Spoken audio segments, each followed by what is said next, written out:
Hi everyone, Jessica here, your Facebook advertising expert. And this week I'm talking about the pros and cons of a boosted post and a sponsored post. Now, to give you a quick overview of the difference between a boosted post and a sponsored post, a boosted post is created via your Facebook page. All you need to do is create a post and a little blue button appears, you click on it, you fill in your details and you're on your way.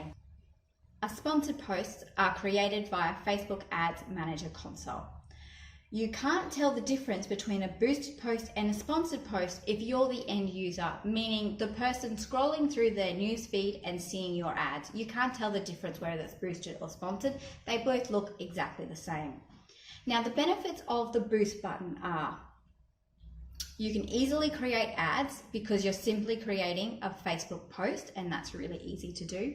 You can boost posts while on the bus or watching Netflix because all you need is a smart device. So Facebook has made it really easy for everyone to be advertisers. The downside of using a boosted post is you can't use your custom audiences, which means you can't retarget people who visit your website, and you can't retarget people who've already engaged in previous ads. You're very limited on where your ads are seen. I think you only get 3 options: Facebook, Instagram, or Messenger.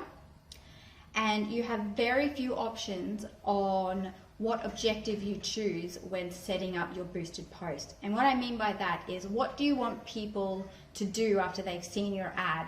By setting your objective, Facebook will then show your ad to people most likely to take the action that you've asked them to. For example, clicking to visit a website or watching a video.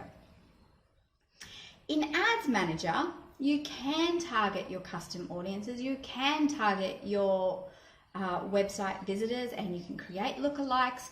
The options of audiences that you can target your ads to are endless and really, really flexible. Where your ads are seen, there's about 25 or so placements, and if you don't want to show ads on Instagram, you just untick it. But if you want to show ads on Instagram stories only, you can untick everything else and keep Instagram stories, for example. So you've got a lot more flexibility there. What your ads look like via Ads Manager can be amazing. Your options are so much more vast and flexible for you to really get those creative juices going and create a standout ad.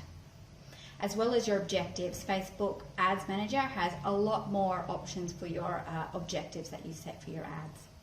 Now, the downside of using Ads Manager, there's one massive one, and you can't use your mobile phone. You have to do it via a laptop or a desktop computer. We don't have a choice.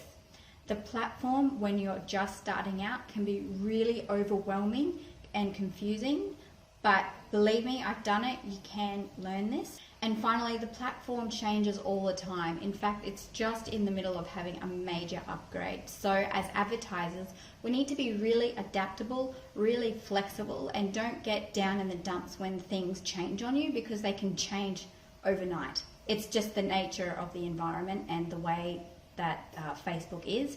It's never going to change. So there you have it, the pros and cons of using a boosted post versus a sponsored ad. Now, if you ask me, I highly recommend for all local businesses to learn how to advertise via Ads Manager, because as I just stated, there is so much more option available out there to make and improve your ads and allow them to become more cost effective for you. So to help you get started and remove a little bit of that overwhelm you might be feeling, I have a free checklist on how to set up a Facebook ad using an existing post on your Facebook page. It'll help you get more exposure and help you just dip your toe into the world of Facebook Ads Manager.